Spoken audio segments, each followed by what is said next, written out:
ಇದೆ ಪ್ರಮಾಕರಣಂ ಪ್ರಮಾಣಂ. ಪ್ರಮಾಣ ಅಂತ ಯಾವುದನ್ನು ಕರಿತೀವಿ ಅಂತ ಕೇಳಿದರೆ ಪ್ರಮಾಕರಣಂ ಪ್ರಮಾಣಂ. ಪ್ರಮಾ ಅಂದ್ರೆ ಜ್ಞಾನ.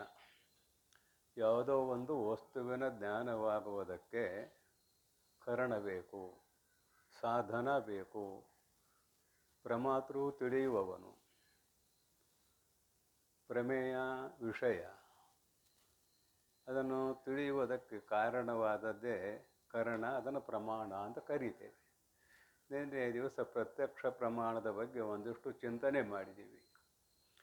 ಪ್ರತ್ಯಕ್ಷ ಜ್ಞಾನ ಹೇಗಾಗ್ತದೆ ಚಿಂತನೆ ಮಾಡಿದ್ದೀವಿ ನಿನ್ನೆ ಸ್ವಲ್ಪ ಹೊತ್ತು. ಪ್ರತ್ಯಕ್ಷ ಜ್ಞಾನ ಆಗಬೇಕಾದ್ರೆ ಅಂತಃಕರಣ ವೃತ್ತಿಯು ಹೊರಗೆ ಹೋಗಬೇಕು, ಇಂದ್ರಿಯಗಳ ಮುಖಾಂತರ ಹೊರಗೆ ಹೋಗಬೇಕು ಅಂತ ಚಿಂತನೆ ಮಾಡಿಕೊಂಡು ಬಂದಿದ್ದೇವೆ. 5 ವಿಷಯಗಳು: ರೂಪ, ರಸ, ಗಂಧ, ಶಬ್ದ, ಸ್ಪರ್ಶ.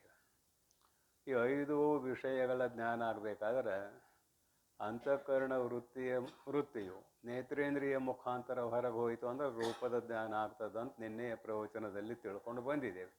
ಒಂದೇ ಶಬ್ದ ಅಷ್ಟೇ. ನಿನ್ನೆಯ ಪ್ರವಚನದಲ್ಲಿ ತಿಳ್ಕೊಂಡು ಬಂದದ್ದೇನು? ಅಂತಃಕರಣ ವೃತ್ತಿಯು ಚಿದಾಭಾಸದೊಡನೆ ಕೂಡಿಕೊಂಡು ನೇತ್ರೇಂದ್ರಿಯ ದ್ವಾರ ಹೊರಗೆ ಹೋಯ್ತಂದ್ರೆ ರೂಪದ ಜ್ಞಾನ ಆಗ್ತದಂತ ಇದು ಸ್ಥೂಲ. ಇದಕ್ಕೆ ಸಂಕ್ಷಿಪ್ತವಾಗಿ ಅಥವಾ ಸೂಕ್ಷ್ಮವಾಗಿ ಇದು ಹೇಳಿದ್ದು ಸ್ಥೂಲ ಅಂದರೆ ಸಂಕ್ಷಿಪ್ತ. ಸೂಕ್ಷ್ಮವಾಗಿ ನಿನ್ನೆ ವಿಚಾರ ಮಾಡಲಾಗಿ ಒಂದು ವಸ್ತುವಿನ ಜ್ಞಾನ ಪ್ರಮಾತೃವಿಗೆ ಆಗಬೇಕಾದರೆ ಅಂತಃಕರಣ ವೃತ್ತಿಯು ಆ ವಿಷಯದವರೆಗೆ ಹೋಗಬೇಕು. ರೂಪದ ವಿಷಯ ಇಟ್ಕೊಳ್ಳೋಣ, ಇನ್ನೊಮ್ಮೆ ನೆನಪು ಮಾಡೋದು. ಅಂತಃಕರಣ ವೃತ್ತಿಯು ನೇತ್ರೇಂದ್ರಿಯ ದ್ವಾರ ವಿಷಯದವರೆಗೆ ಹೋಗಬೇಕು.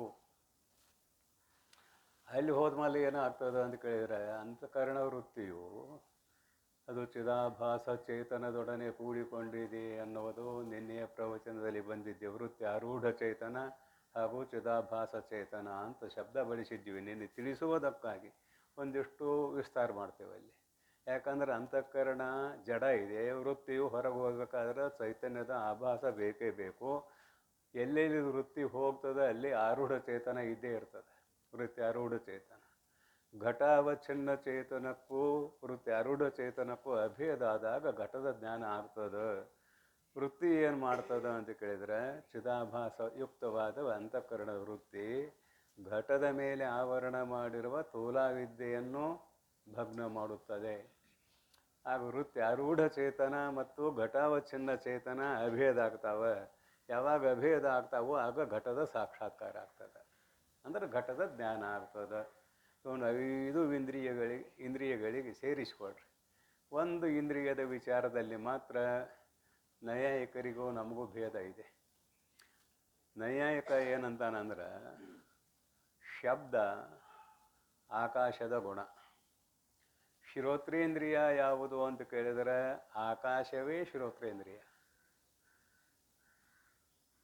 ಇಂದ್ರಿಯ ಶ್ರೋತ್ರೇಂದ್ರಿಯ ಹುಟ್ಟಿತು ಅನ್ನೋದಿಲ್ಲ. ನಾವು 5 ಇಂದ್ರಿಯಗಳು ಹುಟ್ಟಿದ್ದಾವೆ ಅಂತ ಹೇಳ್ತೇವೆ. ಆಕಾಶದಿಂದ ಶ್ರೋತ್ರೇಂದ್ರಿಯ ಹುಟ್ಟಿತು ಅಂತ ನಾವು ಹೇಳ್ತೇವೆ. ಆಕಾಶವೇ ಶ್ರೋತ್ರೇಂದ್ರಿಯ, ಅದು ಹುಟ್ಟೋದಿಲ್ಲ ಅಂತ ಅವ್ನು ಹೇಳ್ತಾನೆ. ಕರ್ಣ ಷಷ್ಕುಲ್ಯವಚ್ಛಿನ್ನ ಪೊಳ್ಳು ಭಾಗವೇ ಶ್ರೋತ್ರ ಅಂತ ನಾವು. ಈ ಕಿವಿಯಲ್ಲಿ ಪೊಳ್ಳು ಭಾಗ ಇದೆಯಲ್ಲ, ಅದುವೇ ಶ್ರೋತ್ರೇಂದ್ರಿಯ ಅಂತ ನಾವು. ಇದು ಉಪಾಧಿ. ಈ ಪೊಳ್ಳು ಕಿವಿ ಇದು ಹೊರಗಿಂದು ಅಷ್ಟೇ, ಗೋಳಕ ಅಷ್ಟೇ. ಇದು ಉಪಾಧಿ. ಇಲ್ಲಿರುವ ಪೊಳ್ಳು ಭಾಗವೇ ಶ್ರೋತ್ರ. ಪೊಳ್ಳು ಭಾಗ ಅಂದ್ರೆ ಆಕಾಶ. ಆಕಾಶವೇ ಶ್ರೋತ್ರ. ಆಕಾಶವು ನಿತ್ಯ. ಆಕಾಶವು ನಿತ್ಯ. ಆದ್ದರಿಂದ ಶ್ರೋತ್ರೇಂದ್ರಿಯವು ಕೂಡ ನಿತ್ಯ. ಅದು ಹೋಗೋದಿಲ್ಲ ಅಂತ ನಾವೇನು ಹೇಳ್ತೇವೆ? ಶ್ರೋತ್ರೇಂದ್ರಿಯ ವೃತ್ತಿಯ ದ್ವಾರ ಶಬ್ದದವರೆಗೆ ಹೋಗುತ್ತದೆ ಅಂತ ನಾವು ಅಂತೇವೆ. ಇದು ಅನುಭವಕ್ಕೆ ಬರ್ಬೇಕಾದ್ರೆ ನೇತ್ರೇಂದ್ರಿಯ ರೂಪದವರೆಗೆ ಹೋಗ್ತದಿಲ್ರಿ. ಹೊರಗೆ ನಿಂತು ನೋಡಿದಾಗ ನಿಮ್ಮ ದೃಷ್ಟಿ ಎಷ್ಟು ದೂರ ಹೋಗ್ತದೆ. ಹಂಗಾರೆ ನೇತ್ರೇಂದ್ರಿಯ ಹೊರಗೆ ಹೋಗ್ತದೆ ಅನ್ನೋದು ನಿಮ್ಮ ಅನುಭವಕ್ಕೆ ಬಂತು ಇಲ್ಲಿ. ಆದರೆ ಶ್ರೋತ್ರೇಂದ್ರಿಯ ಹೊರಗೆ ಹೋಗ್ತದೆ ಅನ್ನುವುದು ಅನುಭವಕ್ಕೆ ಬಾರದೇ ಇದ್ದರೂ ಕೂಡ ಶಬ್ದದವರೆಗೆ ಹೋಗ್ತದೆ. ಭಾಳ ದೂರದಲ್ಲಿ ಶಬ್ದ ಕೇಳ್ತಾ ಇದೆ ಅಂತೀರಿ, ಅಥವಾ ಇಲ್ಲಿ ಸಮೀಪದಲ್ಲಿ ಶಬ್ದ ಕೇಳ್ತಾ ಇದೆ ಅಂತೀರಿ. ಆ ಸಮೀಪ ಮತ್ತು ದೂರ ಅನ್ನೋ ಎರಡು ಶಬ್ದ ಇದಾವಲ್ಲ, ನಿಮ್ಮ ಇಂದ್ರಿಯ ಅಲ್ಲಿಯವರೆಗೆ ಹೋಗದೆ ಹೋದರೆ ಶಬ್ದ ಜ್ಞಾನ ಆಗೋದಿಲ್ಲ. ನಿಮ್ಮ ನೇತ್ರೇಂದ್ರಿಯ ರೂಪ ಇರುವ ದೇಶದವರೆಗೆ ಹೋಗದಿದ್ದರೆ ರೂಪದ ಜ್ಞಾನ ಆಗೋದಿಲ್ಲ. ಈ ವೇದಾಂತದ ಪ್ರಕಾರ ಶ್ರೋತ್ರೇಂದ್ರಿಯ ಶಬ್ದ ಎಲ್ಲಿದೆ ಅಲ್ಲಿವರೆಗೆ ಹೋಗ್ತದೆ. ಶಬ್ದ ಉತ್ಪತ್ತಿ ಆಗೋದು ಹೇಗಂದ್ರೆ ನಗಾರಿ ಮೊದಲಾದವುಗಳಿಂದ ಅನೇಕ ವಾದ್ಯಗಳನ್ನು ಬಾರಿಸುವುದರಿಂದ ಶಬ್ದದ ಉತ್ಪತ್ತಿ ಆಗ್ತದೆ. ಶಬ್ದ ಉತ್ಪತ್ತಿ ಆಗೋದು ಎಲ್ಲಿ? ಆಕಾಶದಲ್ಲಿ. ಈ ಪೂರ್ವದಲ್ಲಿ ಚಿಂತನೆ ಬಂದಿದೆ ಒಮ್ಮೆ, ಅದು ಬಂದರೂ ಅವೇನು ಉಳಿತಾವಿಲ್ಲ ಗೊತ್ತಿಲ್ಲ ನನಗೆ. ಈಗ ನೋಡ್ರಿ, ಆಕಾಶದಲ್ಲಿ ಶಬ್ದ ಉತ್ಪತ್ತಿ ಆಗ್ತದಂತ ಹೇಳಿನ, ಹಿಂಗೆಲ್ಲ ಮಾಡ್ರಿ ನೋಡೋಣ ಆಕತೇನೆ. ಆಯ್ತು, ಹಿಂಗೆ ಕೂಡಿಸ್ರಿ, ಶಬ್ದದ ಉತ್ಪತ್ತಿ ಆಕತೇನೆ. ಇವು ಎರಡು ಕುಡಿಯವಲ್ಲ, ಈಗ ಶಬ್ದದ ಉತ್ಪತ್ತಿ ಆಗ್ತದೇನ? ಆಗೋದಿಲ್ಲ. ಹಿಂಗೆ ಮಾಡ್ರಿ, ಹೀಗೆ ಮಾಡಿದ್ರೆ ಶಬ್ದದ ಉತ್ಪತ್ತಿ ಆಯಿತು. ಒಳಗೆ ಪೊಳ್ಳು ಭಾಗ ಇತ್ತು ಅಂತೇಳಿ ಅದು ಹೊರಗೆ ಹೋಗ್ಬೇಕಾದ್ರೆ ಶಬ್ದ ಮಾಡ್ತದೆ. ಅದು ಇಲ್ಲೂ ಪೊಳ್ಳು ಭಾಗ ಇದೆ, ಇಲ್ಲೂ ಪೊಳ್ಳು ಭಾಗ ಇದೆ, ಹಿಂಗೆ ಮಾಡಿದ ಕೂಡಲೇ ಶಬ್ದ. ಮತ್ತು ಬರೀ ಕೈಗಳಿಂದ ಶಬ್ದ ಹುಟ್ಟುತ್ತೆ ಅಂದ್ರೆ ಹುಟ್ಟಿಸ್ರಿ, ಹಿಂಗೆ ಹಿಡ್ಕೊಂಡು ನೋಡೋಣ. ಶಬ್ದ ಹುಟ್ಟುವುದಕ್ಕೆ ಕಾರಣ ಹೌದು, ಆದರೆ ಇವುಗಳಿಂದ ಅಲ್ಲ ಶಬ್ದ ಹುಟ್ಟುವುದು. ಆಕಾಶ, ಇವುಗಳಲ್ಲಿ ಶಬ್ದ ಹುಟ್ಟುವುದಿಲ್ಲ, ಆಕಾಶದಲ್ಲಿ ಶಬ್ದ ಹುಟ್ಟುತ್ತದೆ. ಅದಕ್ಕಾಗಿ ಶಬ್ದ ಎಲ್ಲಿ ನಾವು ಹುಟ್ಟುತ್ತದೆ ಅಂತ ನಾವು ಹೇಳ್ತೇವೆ. ಶಬ್ದ ಗುಣಕಮ್ಮ ಆಕಾಶ, ಶಬ್ದ ವಾದ್ಯಾದಿಗಳಿಂದ ಹುಟ್ಟುತ್ತದೆ ಅಂತ ಮೊದಲು ಹೇಳಿನಿ. ಅಲ್ಲಿವರೆಗೆ ಶ್ರೋತ್ರೇಂದ್ರಿಯ ಹೋದಾಗಲೇ ಶಬ್ದದ ಸಾಕ್ಷಾತ್ಕಾರ ಆಗ್ತದೆ. ಅಂದ್ರೆ ಶಬ್ದ ಅವಚ್ಛಿನ್ನ ಚೇತನಕ್ಕೂ ವೃತ್ಯಾರೂಢ ಚೇತನಕ್ಕೂ ಅಭೇದ ಆದಾಗಲೇ ಶಬ್ದದ ಪ್ರತ್ಯಕ್ಷ ಆಗ್ತದೆ. ಮೊದಲು ಘಟದ ಕೊಟ್ಟಿದ್ದೀನಿ ದೃಷ್ಟಾಂತ. ಘಟದ ದೃಷ್ಟಾಂತ ಕೊಡಲಿಕ್ಕೆ ಕಾರಣ ಏನು? ಘಟದ ದೇಶದವರೆಗೆ ವೃತ್ತಿ ಹೋಗ್ತದೆ. ಆ ವೃತ್ತಿ ಏನು ಮಾಡ್ತದೆ ಅಂತ ಕೇಳಿದರೆ ತೋಲಾ ವಿದ್ಯೆಯನ್ನು ಭಗ್ನ ಮಾಡ್ತದೆ. ವೃತ್ತಿ ಆರೂಢ ಚೇತನಕ್ಕೂ ಘಟಾವಚ್ಛಿನ್ನ ಚೇತನಕ್ಕೂ ಅಭೇದ ಆದಾಗ ಅದರ ಜ್ಞಾನ ಆಗ್ತದೆ ಅಂತ ಮೊದಲು ಹೇಳಿದ್ನಿ. ಮತ್ತು ಅದರಂತೆ ಶಬ್ದ ಜ್ಞಾನವೂ ಆಗಬೇಕಾದ್ರೆ ಅಲ್ಲಿಯೂ ಕೂಡ ತೋಲಾ ವಿದ್ಯೆ ಆವರಣ ಮಾಡಿದೆ ಶಬ್ದದ ಮೇಲೆ. ಇದು ಕಣ್ಣಿಗೆ ಗೋಚರ ಆಗೋದಿಲ್ಲ ತಿಳಿಬೇಕಾದ್ರೆ. ಮತ್ತು ದೃಷ್ಟಾಂತ ಬರಬೇಕಾನ, ಬರುವಾಗ ಯಾರ್ಯಾರೋ ಏನೇನೋ ಮಾತಾಡ್ತಿರ್ತಾರೆ, ಅವೆಲ್ಲ ನೆನಪದವ. ಕಿವಿ ಇಲ್ಲ, ಕೇಳಿಲ್ಲ, ಕಿವಿ ಅದಾವ, ಕೇಳಿದೀರಿ, ಅವೆಲ್ಲ ಯಾಕೆ ಗೊತ್ತಾಗಲಿಲ್ಲ? ನಿಮ್ಮ ಶ್ರೋತ್ರೇಂದ್ರಿಯ ಶಬ್ದದವರೆಗೆ ಹೋಗಲಿಲ್ಲ. ಕೇಳಿದಂಗಾಗೈತಿ, ಶಬ್ದದವರೆಗೆ ಹೋಗಿಲ್ಲ, ಕೇಳಿದಂಗೆ ಆಗೈತಿ. ಕೇಳಿಲ್ಲ, ಏನೋ ಅವ್ರು ಮಾತಾಡೋದು ಕೇಳಿದಂಗೆ ಆಯ್ತಪ್ಪ, ಆದ್ರೆ ಏನು ಮಾತಾಡ್ರೋ ಗೊತ್ತಿಲ್ಲ. ಲೋಕಾರೂಢಿ ಮಾತುಗಳನ್ನು ಬಳಸ್ತೇನೆ ಮುಖ್ಯವಾದ ವಿಷಯ ತಿಳಿಯಬೇಕಾದ್ರೆ. ಹಾಗಾದ್ರೆ ಶ್ರೋತ್ರೇಂದ್ರಿಯ ಶಬ್ದ ಎಲ್ಲಿದೆ ಅಲ್ಲಿವರೆಗೆ ಹೋದರೆ ಮಾತ್ರ ಶಬ್ದದ ಸಾಕ್ಷಾತ್ಕಾರ. ಇದು ವೇದಾಂತದ ಪ್ರಕ್ರಿಯೆ. ಅಲ್ಲಿ ಆರೂಢ ಚೇತನ ವಗೈರೆ ಅಭೇದ ಆಗ್ತದೆ ಅನ್ನೋದನ್ನು ಅನ್ವಯ ಮಾಡಿಕೊಡ್ರಿ. ನೈಯಾಯಿಕ ಏನು ಹೇಳ್ತಾನೋ ಅಂತ ಕೇಳಿದ್ರೆ, ಶಬ್ದ ಇದು ಆಕಾಶ ಅಲ್ಲ, ಇದು ಆಕಾಶ ನಿತ್ಯವಾದದ್ದು, ಹೋಗೋದಿಲ್ಲ ಬರೋದಿಲ್ಲ, ಅದು ನಿರವಯವ ಇದೆ ಆಕಾಶ. ಅದಕ್ಕೆ ಅವೇನಂತ ನೈಯಾಯಿಕ, ಶ್ರೋತ್ರೇಂದ್ರಿಯ ಹುಟ್ಟಿಲ್ಲ ಒಂದು ಮಾತು, ಅದು ಹೋಗೋದು ಇಲ್ಲ ಶಬ್ದದವರೆಗೆ. ಶಬ್ದ ಯಾಕೆ ಕೇಳ್ತದೆ ಅಂತ ಕೇಳಿದ್ರೆ ಅವಂದೇ ಪ್ರಕ್ರಿಯೆ. ವೀಚಿ ತರಂಗ ನ್ಯಾಯದಿಂದ ಶಬ್ದ ಇಲ್ಲಿವರೆಗೆ ಬರ್ತದಂತ. ನಾವು ವೀಚಿ ತರಂಗ ನ್ಯಾಯ ಅಂದ್ರೆ ಏನು? ಒಂದು ನೀರಿನ ಹೊಂಡ, ಒಂದು ಹೊಂಡ ನೀರಿಂದು ಇಷ್ಟು ಇಟ್ಕೊಳ್ಳಿ, ಈ ಕಟ್ಟಿ ಎಷ್ಟು ಒಂದು ನೀರಿನ ಹೊಂಡ ಅಂತ ಇಟ್ಕೊಳ್ಳೋಣ. ಅದ್ರ ಮಧ್ಯ ಭಾಗಕ್ಕೆ ಒಂದು ಕಲ್ಲು ಹೋಗಿರಿ, ಅಲ್ಲೇನು ತರಂಗ ಉಂಟಾಗ್ತದೆ, ಚಕ್ರಾಕಾರ ತೆರೆ ಉಂಟಾಗ, ಅದರಿಂದ ಮತ್ತೊಂದು ಆಗ್ತವೆ. ಎಲ್ಲಿವರೆಗೆ ಹೋಗ್ತದೆ ಅಂದ್ರೆ ಅದು ದಡದವರೆಗೆ ಹೋಗ್ತದೆ. ಅದು ಒಂದಕ್ಕೆ ನಿಂತತೇನೆ ನೋಡ್ರಲ್ಲ, ಒಂದು ಕಲ್ಲು ಹೋಗೋದು ಗೊತ್ತಾಕೈತಿ. ನೀರಿದ್ದಲ್ಲಿ ಹೋಗ್ರಿ, ಅದು ನಿಂತು ನೀರು ಇರಬೇಕು. ಮತ್ತು ಹರಿಯು ನೀರಾಗ ಕಲ್ಲು ಹೋಗೋರು ಗೊತ್ತಾಗೋದಿಲ್ಲ, ನಿಂತು ನೀರಾಗ ಕಲ್ಲು ಹೋಗಿರಿ ಗೊತ್ತಾಗ್ತದೆ. ಇದು ವೀಚಿ ತರಂಗ ನ್ಯಾಯ ಅಂತ ಬಳಸ್ಯ ನಾವು. ದೂರದಲ್ಲಿರುವ ಶಬ್ದ ಇಲ್ಲಿ ಬಂದು ಕೇಳಿದಾಗ ಸಣ್ಣದಾಗಿರ್ತದೆ. ಅದು ತೆರೆಗಳು ಸಣ್ಣ ಆಗ್ತಾ ಹೋಗ್ತಾವೆ. ಅದಕ್ಕೆ ಆಕಾಶದಲ್ಲಿರುವ ಶಬ್ದ ವೀಚಿ ತರಂಗ ನ್ಯಾಯದಿಂದ ಇವನ ಕಿವಿಯ ದೇಶದವರೆಗೆ ಬರುತ್ತದೆ. ಸ್ವಲ್ಪ ಇನ್ನೊಂದು ಇಟ ಇದನ್ನು ವಿಸ್ತಾರ ಮಾಡೋಣ ಹೆಂಗೆ ಅನ್ನೋದು ಅವನ ಪ್ರಕಾರ. ಆಕಾಶವಾಣಿ ಅಂತ ಬಂತಲ್ಲ ಮೊದಲು, ರೇಡಿಯೋ ನಾವು ಸಣ್ಣವರಿದ್ದಾಗ ಬಂತದು. ಪಂಚಾಯತಿಗೆ ಕಳಿಸಿರ ಮೊದಲು ಅಲ್ಲಿ ಕೇಳಕ್ಕೆ ಹೋಗಿದ್ವು ನಾವು, ವಾರ್ತೆ ಹೇಳ್ತಿರ್ತದೆ ಕೇಳಕ್ಕೆ ಹೋಗಿದ್ವು. ಆಕಾಶವಾಣಿ ಇರುವುದು ಧಾರವಾಡದಾಗ, ನಾವಿರುವುದು ಬೆಳಗಾವಿ ಜಿಲ್ಲೆಯಲ್ಲಿ. ಆಗಿನ ವಿಷಯ ಹೇಳ್ತೇನೆ. ಆ ಪಂಚಾಯತಿಗೆ ಹೋಯ್ಕೊಂಡು ಕೇಳ್ತಿದ್ವಿ ಅದನ್ನು. ಧಾರವಾಡದಲ್ಲಿರುವ ಶಬ್ದ ಬೈಲು ಹಂಗಲ ತಾಲೂಕಿಗೆ ಹ್ಯಾಂಗೆ ಬಂತು ಏನು ಕಿವಿ ಅಲ್ಲಿಂದ ಇಲ್ಲಿವರೆಗೆ ಬಂದ್ವೇನೆ. ವಿಚಿತ್ರರಂಗ ನ್ಯಾಯದಿಂದ ಶಬ್ದ ಅಲೆ ಅಲೆ ಅಲೆ ಆಗಿ ಆಕಾಶವಾಣಿಯಿಂದ ಬಿಟ್ಟರು ಇವರು. ಅದು ಮುಸಿನದು ವ್ಯವಸ್ಥೆ ಇದೆ, ಅದೆಲ್ಲ ಕಡೆ ಕೇಳಿತ್ತು. ಇದು ನೈಯಾಯಿಕನಿಗೆ ಭಾಳ ಅನುಕೂಲ ಇದೆ. ಇದು ನೈಯಾಯಿಕನ ಶಾಸ್ತ್ರ ಹೌದಲ್ಲ ನೋಡ್ರಿ, ನೈಯಾಯಿಕನಿಗೆ ಭಾಳ ಅನುಕೂಲ ಇದೆ. ಪರಂತು ಶ್ರೋತ್ರೇಂದ್ರಿಯ ನಿತ್ಯ ಅಂತ ಒಪ್ಪಿದ್ವು ಅಂದ್ರೆ ವೇದಾಂತಕ್ಕೆ ಬರೋಣ. ಶ್ರೋತ್ರೇಂದ್ರಿಯ ನಿತ್ಯ ಅಂತ ಒಪ್ಪಿದೀವು ಅಂದ್ರೆ ದ್ವಿತೀಯ ದ್ವೈ ಭಯಂ ಭವತಿ, ಎರಡರಿಂದ ಭಯ ಉಂಟಾಗ್ತದೆ. ಅದ್ವೈತದ ಸಿದ್ಧಿ ಆಗೋದಿಲ್ಲ. ಅದ್ವೈತದ ಸಿದ್ಧಿ ಆಗಬೇಕಾದ್ರೆ ಈ ಆಕಾಶ ನಿತ್ಯವೋ ಅನಿತ್ಯವೋ ಅಲ್ಲಿಗೆ ಬರ್ಬೇಕು ನಾವೀಗ. ಅವ ಆಕಾಶ ನಿತ್ಯ ಅಂತಾನೆ. ಆಕಾಶ, ಕಾಲ, ದಿಕ್ಕ, ಆತ್ಮ, ಮನಸ್ಸು. ಆಕಾಶ, ಕಾಲ, ದಿಕ್ಕ, ಆತ್ಮ, ಮನಸ್ಸು ಇವು ನಿತ್ಯ ಪದಾರ್ಥಗಳು ಅಂತ ಅವನು ಕರೀತಾನ. ಅದನ್ನೇ ಏಕನ ಪ್ರಕಾರ. ಆದರೆ ವೇದಾಂತದ ಪ್ರಕಾರ ಅವಾಗ ಶ್ರುತಿ ಇಲ್ಲ. ಇದು ನಿತ್ಯ ಅಂತ ಹೇಳಲಿಕ್ಕೆ ಶ್ರುತಿ ಪ್ರಮಾಣ ಇಲ್ಲ. ಅವಾಗ ಯುಕ್ತಿ ಇದೆ, ಆದರೆ ನಮಗೆ ಶ್ರುತಿ ಪ್ರಮಾಣ ಏನು ಹೇಳ್ತದೆ? ಏಕಂ ಏವ ಅದ್ವಿತೀಯಂ. ಆತ್ಮತತ್ವ ಒಂದೇ ಇದೆ. ಏಕಂ ಏವ ಅದ್ವಿತೀಯಂ. ಆತ್ಮತತ್ವ ಎರಡಿಲ್ಲ. ಅದರ ಜೊತೆಗೆ ದ್ವಿತೀಯಾದ್ವೈ ಭಯಂ ಭವತಿ, ಎಲ್ಲಿ ಎರಡಿದೆ ಅಲ್ಲಿ ಭಯ ಆಗ್ತದೆ ಅನ್ನೋದು ಶ್ರುತಿ ಪ್ರಮಾಣ. ಸದೈವ ಸೌಮ್ಯ ಇದಮಗ್ರ ಆಸೀತ್ ಏಕಮೇವ ದ್ವಿತೀಯಂ. ಹೀಗೆ ಹೇಳಿದಾಗ ನೈಯಾಯಿಕನ ಪ್ರಕಾರ ಶ್ರೋತ್ರೇಂದ್ರಿಯ ಆಕಾಶ ಅಂತ ಒಪ್ಪಿಕೊಂಡು ಅದು ನಿತ್ಯ ಅಂತ ಒಪ್ಪಿಕೊಂಡಿವಂದ್ರೆ ಅದ್ವೈತ ಸಿದ್ಧಾಂತ ಬಿದ್ದು ಹೋಗ್ತದೆ.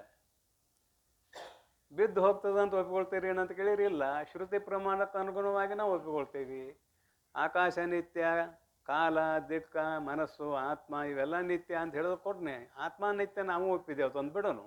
ಉಳಿದುವೆಲ್ಲ ನಿತ್ಯ ಅಂತ ಹೇಳೋದಕ್ಕೆ ಶ್ರುತಿ ಪ್ರಮಾಣ ಕೊಡು ಅಂತ ಕೇಳ್ತೀವಿ ಅವನ್ನ. ಶ್ರುತಿಯೇ ಪ್ರಮಾಣವು ಅಖಿಳರ್ಗೆ. ನಿನ್ನ ಬುದ್ಧಿ ಶಕ್ತಿಯಿಂದ ತೋಚಿದಂತೆ ಏನಾದರೂ ಮಾತನಾಡಬಹುದು, ಪರಂತು ಅದಕ್ಕೆ ಒಂದು ಆಧಾರ ಬೇಕು.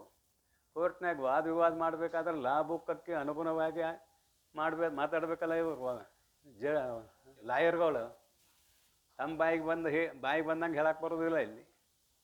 ಅದಕ್ಕೆ ಒಂದು ಲಾ ಅಂತ ಒಂದು ನಿಯಮ ಇದೆ. ಆ ನಿಯಮಕ್ಕೆ ಅನುಗುಣವಾಗಿ ವಾದ ವಿವಾದ ಮಾಡ್ಬೇಕು ಅವರು. ಇದು ಲೋಕದಲ್ಲಿ ದೃಷ್ಟಾಂತ. ಅಧ್ಯಾತ್ಮದ ಕಡೆ ಬರ್ರಿ. ನಮ್ಗೆ ಲಾಭಕ್ಕೆ ಯಾವುದು ಅಂದ್ರೆ ಶ್ರುತಿಗಳು. ಶ್ರುತಿ ಪ್ರಮಾಣವು ಅಖಿಳರ್ಗೆ.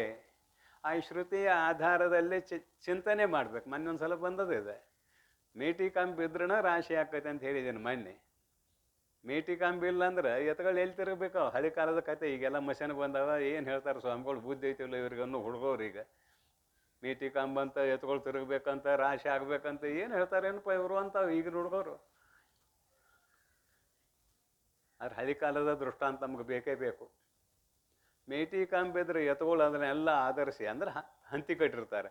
ಅದನ್ನು ಹಿಡ್ಕೊಂಡು ಅವು ತಿರುಗ್ತಿರ್ತಾವು. ಭತ್ತದ ರಾಶಿ ಆಗ್ತದೆ, ಗೋಧಿ ರಾಶಿ ಆಗ್ತದೆ, ಜೋಳದ ರಾಶಿ ಆಗ್ತದೆ. ಆ ಮೇಟಿ ಕಂಬನ ಇಲ್ಲಾಂದ್ರೆ ಎತ್ತಬೇಕಾತ್ ಹೋಗಿಬಿಡ್ತಾವು, ರಾಶಿ ಆಗೋದಿಲ್ಲ. ಇದು ಉದಾಹರಣೆ. ಮುಖ್ಯ ವಿಷಯ ಏನು? ಪ್ರಮಾಣವೇ ಇಲ್ಲಿ ಮೇಟಿ ಕಂಬಿದ್ದಾಗೆ. ಪ್ರಮಾಣ ಯಾವುದೋ? ಶ್ರುತಿಯೇ ಪ್ರಮಾಣ.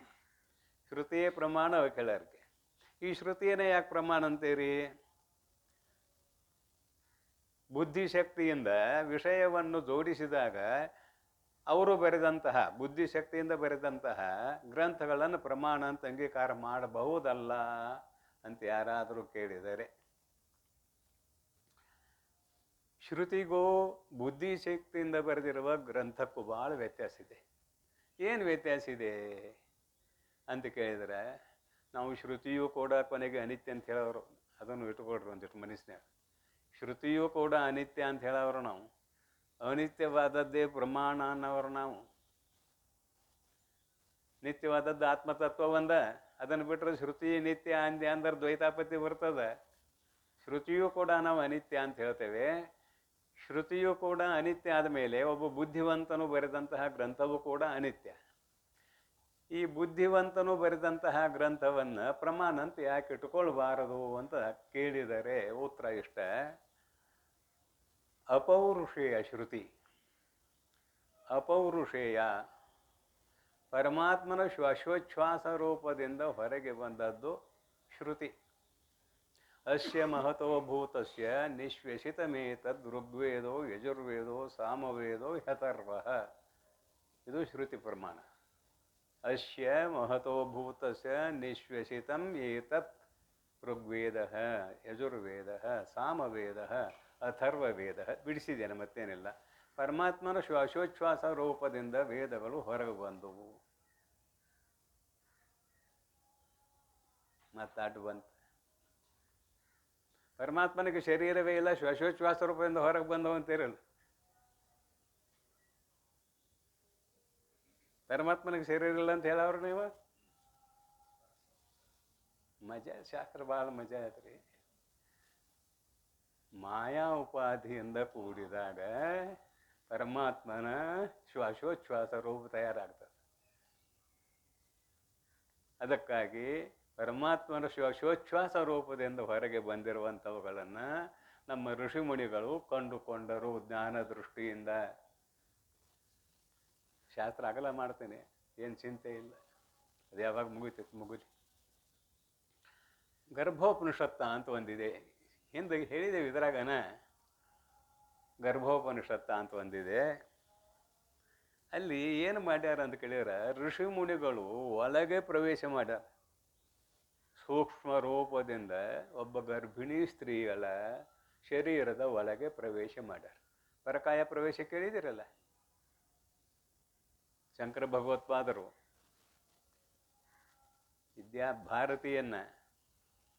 ವಿದ್ಯಾಭಾರತಿಯನ್ನು ಭಾರತಿ ಅಂತ ಹೆಸರಿದೆ. ಯಾಕೆಂದ್ರೆ ಗೆಲ್ಲಬೇಕಾದ್ರೆ ಪರಕಾಯ ಪ್ರವೇಶ ಮಾಡಿದ್ರು ಅಂತ ಬರ್ಕೊಂಡು ಬಂದಾರ. ಅದರ ಚಿಂತನೆ ಬ್ಯಾಡ, ನಮಗೆ ಪರಕಾಯ ಪ್ರವೇಶ ಇದೆ ಅಷ್ಟೇ ಹೇಳಾಕಿ, ಉಳಿದದ್ದು ನಾ ಏನು ಹೇಳಕ್ಕೆ ಹೊಂಟಿಲ್ಲ.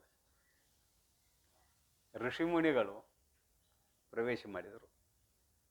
ಯಾವ ರೀತಿಯಿಂದ ಪ್ರವೇಶ ಮಾಡಿದರು ಅಂತ ಕೇಳಿದ್ರೆ, ಒಳಗೆ ಹೇಗಿದ್ದ ಗರ್ಭೋತ್ಪತ್ತಿ ಆಗ್ತದೆ ಅದನ್ನು ತಿಳಿದುಕೊಳ್ಳುವುದಕ್ಕೆ ಪ್ರವೇಶ ಮಾಡಿದರು.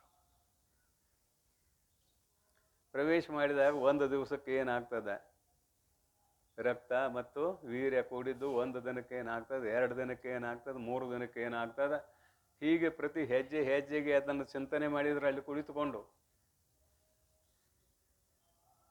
ಹಾರ್ದಾಕಾಶದಲ್ಲಿ ಮುಳುಗಿದ್ರು ಅಂತ ಶ್ವೇತಾಶ್ವತರೋಪನಿಷತ್ ಹೇಳ್ತದೆ. ಋಷಿಮುನಿಗಳು ಈ ಜಗತ್ತಿಗೆ ಕಾರಣ ಏನು ಎಂದು ಹುಡುಕುವುದಕ್ಕೆ ಹಾರ್ದಾಕಾಶದಲ್ಲಿ ಮುಳುಗಿದರು. ಮತ್ತು ನೀನು ಒಳಗೆ ಹೋಗಂತ ಶಾಸ್ತ್ರ ಹೇಳ್ತದೆ. ನಿಮಗೆ ನೀನು ಒಳಗೆ ಹೋಗಂತ ಹೇಳ್ತದೆ ಶಾಸ್ತ್ರ. ಅಂತೂ ಋಷಿಮುನಿಗಳು ಮಂತ್ರ ದ್ರಷ್ಟಾರರು ಅನ್ನೋದಕ್ಕೆ ಹೇಳಕ್ಕೆ ಹೊಂಟಿದ್ದೇನೆ, ಮತ್ತೇನೂ ಇಲ್ಲ. ಗರ್ಭೋಪನಿಷತ್ತಿನ ಪ್ರಕಾರ ಈ ಶರೀರದ ಒಳಗೆ ಪ್ರವೇಶ ಮಾಡಿ ಪ್ರಥಮ ದಿನದಿಂದ ಹಿಡಿದುಕೊಂಡು ಎಲ್ಲಿವರೆಗೆ ಗರ್ಭದಿಂದ ಶಿಶು ಹೊರಗೆ ಬರುವವರೆಗೆ ಅದನ್ನು ಶೋಧನೆ ಮಾಡಿದರು. ಶೋಧನೆ ಮಾಡಿ ಅಲ್ಲಿ ಏನೇನು ನಡೀತದೆ ಅನ್ನೋದನ್ನು ಬರೆದಿಟ್ರು. ಉಪನಿಷತ್ತಿನಲ್ಲಿ ಬರೆದಿಟ್ರು. ಜೀವಚೇತನ ಎಷ್ಟು ಸೂಕ್ಷ್ಮ ಇದೆ ಅನ್ನೋದಕ್ಕೆ ಬರೆದಾರೆ. ವಾಲಾಗ್ರ ಶತಭಾಗಸ್ಯ ಶತಧಾ ಕಲ್ಪಿತಸ್ಯ ಚ ಭಾಗಸ್ಸ ಜೀವೋ ವಿಜ್ಞೇಯ ಸಚ ಅನಂತ್ಯಾಯ ಕಲ್ಪತೆ ಅಂತ ಇನ್ನೊಂದು ಶ್ರುತಿ. ನಮ್ಮ ತಲೆಯಲ್ಲಿರುವ ಕೂದಲನ್ನು 10,000 ಭಾಗ ಮಾಡ್ರಿ ಅಂತ ಉಪನಿಷತ್ತು. ಎಷ್ಟು? 10,000 ಭಾಗ. 10,000 ಭಾಗ ಮಾಡಿದಾಗ ಅದು ಒಂದು ಭಾಗ ಎಷ್ಟು ಸೂಕ್ಷ್ಮ ಐತಿ ಅಷ್ಟು ಸೂಕ್ಷ್ಮ ಜೀವಚೇತನೆ.